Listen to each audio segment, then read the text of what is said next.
त्योंथर में चल रहे उठक पटक के बीच समाज सेवी कमांडो अरुण कुमार गौतम ने भी की एंट्री।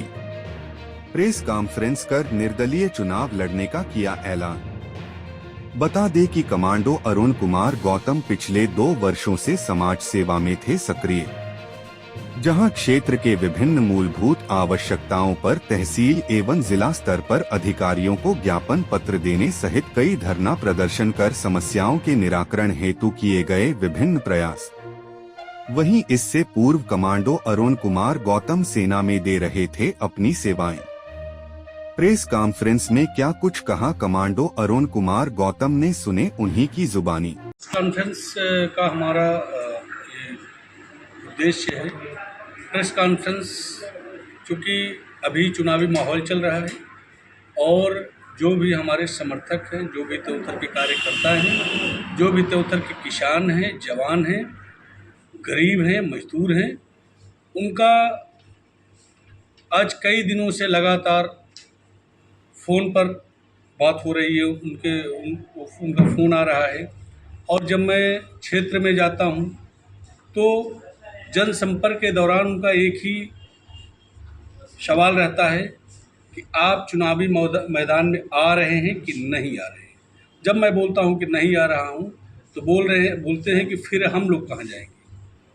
अगर आपको हमारे लिए कुछ करना है, त्योंथर के लिए कुछ करना है, आप कमांडो हैं, जंग से पीछे नहीं हटते, आप आइए, मैदान में आइए।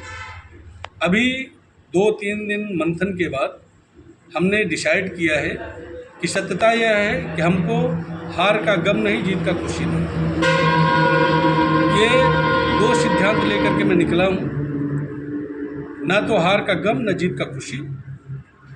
अभी जैसा हमारे जनता जनार्दन का डिमांड है, जिस तरीके से उनकी चाहत है, तो उनकी चाहत के लिए मैं प्रेस कॉन्फ्रेंस कर रहा हूँ। और प्रेस कॉन्फ्रेंस के माध्यम से, आप सबके चैनल के माध्यम से, जो भी जनता का फैसला होगा, जो भी हमारे किसानों का चाहत होगा, उसके लिए मैं देश सेवा छोड़ करके समाज में आया हूँ, समाज सेवा करने के लिए। तो मैं 24 घंटे निरंतर उनके सेवा के लिए तत्पर हूँ।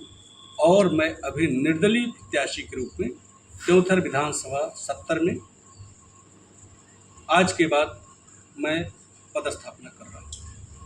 कितने तारीख को आप नामांकन भरेंगे? नामांकन का हमारा 2 डेट डिसाइड हुआ है, 27 या 28 अक्टूबर। किन मुद्दों को लेकर आप क्षेत्र में जाएंगे? हमारा जो मुद्दा है, हमारा 10 गारंटी कार्ड है। गारंटी का मतलब होता है वारंटी नहीं, गारंटी। जो हमारा गारंटी है वो मैं आपको बताना चाहता हूँ। मैंने जिसके लिए 2 साल मेरे को नौकरी से VRS लेकर के त्योंथर तहसील में आए हुआ है। 1 अक्टूबर 2021 को मैं सेना से VRS लेकर के यहाँ पर आया हूँ अपने गृहग्राम में। 1 अक्टूबर 2021 से लेकर के निरंतर दिन रात, सर्दी गर्मी बरसात में, किसानों के हर एक पीड़ा में, हर एक दर्द में शामिल रहा, जिसका नतीजा यह हुआ कि 17 जुलाई 2022 को, यानी 11 महीने में ही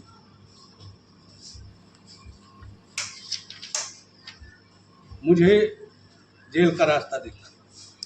सर, किन मुद्दों पर जेल गए थे, थोड़ा सा बताना चाहें? गया था यहाँ पर बिजली का गंभीर संकट था और अभी भी है वर्तमान, और उस संकट को मेरे से नहीं देखा गया। मैं फौजी आदमी हूँ। मैं चाहता हूँ कि अगर देश की सेना एक दुश्मन देश से लड़ने के लिए हम लोगों को 15 मिनट समय मिलता है और 15 मिनट में हम अगले देश से युद्ध करने के लिए तैयार हो जाते हैं, पाकिस्तान हो चाहे कोई भी देश, चाहे चाइना हो, 15 मिनट के अंदर पूरा इक्विपमेंट के साथ लड़ाई लड़ने के लिए तैयार रहते हैं और जंग जितना हमारा मुद्दा होता है, उद्देश्य होता है, तो ये हमारा समाज है। एक बिजली का मुद्दा कौन से इतना बड़ा पहाड़ है, क्यों नहीं हो सकता? सरकार बोलती है कि हम 24 घंटा बिजली देंगे, क्यों नहीं बिजली मिल रहा है?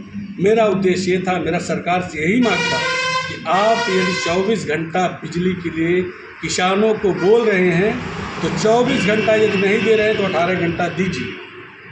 लेकिन यहाँ के नेता, सरकार सबने षड्यंत्र किया और षड्यंत्र के तहत मुझे बिजली विभाग से मारपीट का आरोप, एक झूठा आरोप लगा करके मेरे को 6 महीने के लिए जेल भेज दिया। केंद्रीय जेल रीवा में बंद रहा।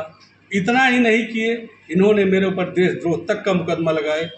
जो व्यक्ति फौज में रह करके 9 मेडल हासिल किया हो, आज समाज में आकर के जब समाज का रक्षा करने लगा, देशद्रोही हो गया।